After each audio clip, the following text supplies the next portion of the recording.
عارفين احنا فين دلوقتي؟ احنا في جمعية احمد عرابي مع علم من اعلام مصر.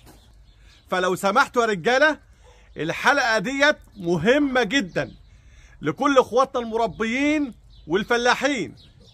نقدر نقول كده تباعا لأي مشاكل في مجال الانتاج الحيواني بالنسبة للعلاجات، وداعا لأي مشاكل في مجال الانتاج الداجيني بالنسبة برضو للعلاجات. وعلى فكرة يا جماعة، حلقة النهاردة هي تعتبر مفاجأة. أنا جاي النهاردة أنا والمهندس علاء البعل جمعية أحمد عرابي علشان يشتري مواشي من أحد المستثمرين. فوجئت بأنه شخصية مرموقة ولها كيانها بجد ومش مدح. هعرفكم بيه لأن أنا شخصيا ما كنتش أعرفه بصراحة. حصل لي الشرف. ويلا نقول بسم الله ونتجمع كلنا على البث علشان الكل يستفيد. بسم الله والحمد لله والصلاة والسلام على رسول الله. اللهم صل وسلم وبارك على سيدنا محمد. أهلا بكم متابعي حياة أهل الريف.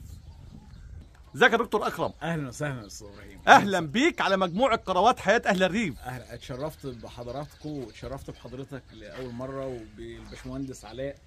مبدئيا كده عرف متابعيني بنفسك. الاول احب اقول لكل متابعين ومشاهدين قناه حياه اهل الريف كل عام وانتم طيبين. وانت بالصحة والسلامة يا دكتور. وانا نفسي من متابعين قناه حياه اهل الريف يعني. ده شرف لينا وتاج فوق راسنا.